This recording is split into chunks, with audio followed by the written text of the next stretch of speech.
cloudy again with a mix of rain. It's actually starting to drip a little bit here anyways. And what did I read today? This was kind of crazy. Just yesterday, as you know, DJI announced its new Mini 4 Pro drone, where for a lot of places, because it's a micro drone under 250 grams, you can often fly it without things like registration, certification. But how about this one, where apparently if you buy it in Europe, they're actually locking the drone to only fly 120 meters. Like they're saying here to people online, in accordance with the new European drone regulation that will come into effect on the 1st of January 2024, DJI's Mini 4 Pro will be launched with a C0 class identification label and therefore be restricted to an altitude limit of 120 meters that cannot be increased in any scenario. As in the C0 class, no certificate of knowledge or drone license is required, and the only technical solution to be compliant with the regulation is the limitation from the starting point.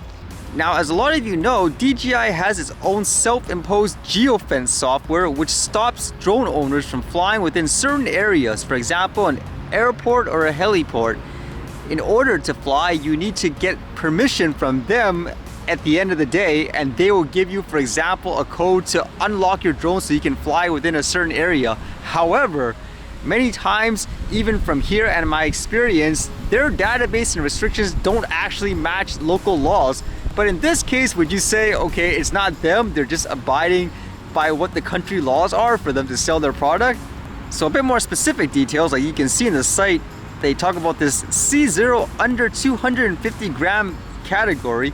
It says here, no flight expected over uninvolved people. If it happens, overflight should be minimized. No flight over assemblies of people. And it says maintain flight altitude below 120 meters above ground level. So you don't have to, for example, register this drone or anything like that. But with that restriction, would you say it's not their fault? They're just abiding by the laws there in order for them to sell this product. At the same time, I can see a lot of people being upset because they didn't expect the manufacturer to, I guess, hard lock their drone like this.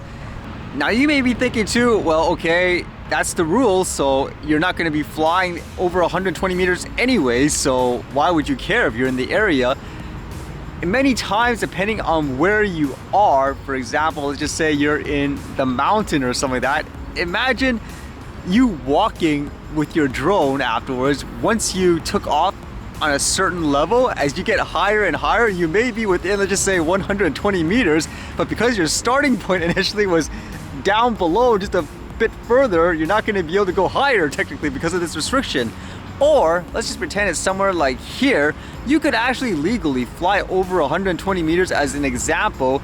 If there's a certain situation such as a building, you're actually allowed to fly a little higher, because obviously common sense, if you're doing something such as construction work or real estate, how are you going to capture the thing if you can't actually put your drone a little bit above it as an example? So there's a lot of issues with this, I guess, with the manufacturer doing it in this way. But again, do you blame the company, or do you just say, well, that's the way the laws are? The concerning thing is, will this be a trend everywhere where, let's just say, government rules dictate you have to do this and that, so they force everybody to have these restrictions in their hardware to ensure, hey, it's the way to get compliance and all that. That's a little concerning. Actually reminds me of some topics where people are talking about things in the future, potentially like autonomous cars and all that. It's all fantastic, but what if in the future everything is automated in that sense, and someone else can determine, hey, I don't like you guys driving too much, so I'm gonna restrict your distance, your mileage and all that within this digit, so you'll have like no freedom or anything like that. That would be my concern as well. Although for different types of drones, how about this one? This one says, Iceland's Flygildi emerges from stealth with a bird-like drone and 2.2 million seed round.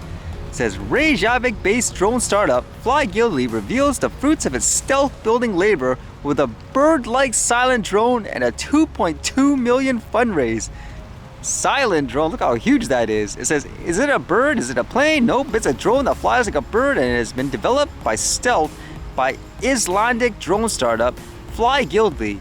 The UAV has been created with military action in mind, but will also be available on the civilian market. That's kind of interesting. With wings replacing the rotators, the patent-protected design that can be designed to mimic a wide range of avian species is called Silent Flyer, so we can only imagine these bird-like drones are indeed silent. They can carry surveillance equipment and small payloads. Moving on from the initial intended military surveillance use, the drone potentially has a wide range of use cases, giving a bird's-eye view on issues from crime monitoring like poaching, drug trafficking and environmental crimes, to fishing vessel surveillance, marine pollution, and illegal dumping.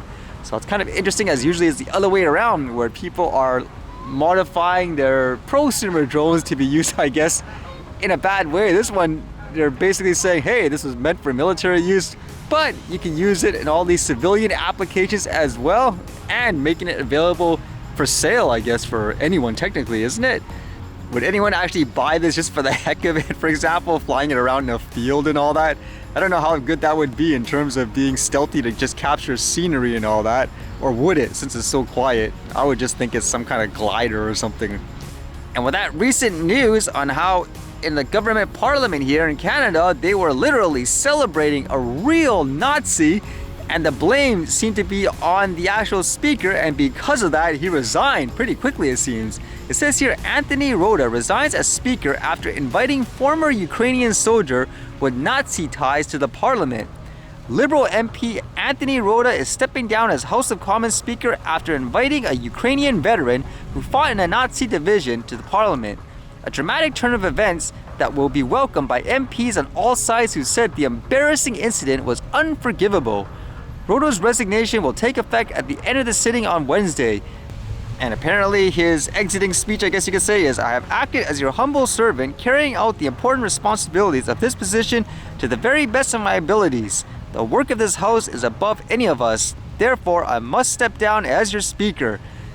It's kind of interesting too, because I was reading some opinions about this where it's true too. It has to go through a lot of different channels, isn't it, in order to approve this guy to be there? So is it really this guy's fault in particular, or everyone that's in charge of this? Can you imagine that? Where if it was some kind of actual, I guess, security threat of sort instead, and this just gets by? I don't know how the guy even found this guy. Did he just like randomly look for him like with a wanted ad or something? Hey, anybody fight against the Russians, we want you. I don't know. It's just kind of ridiculous when you think about it.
Alright, see you guys later.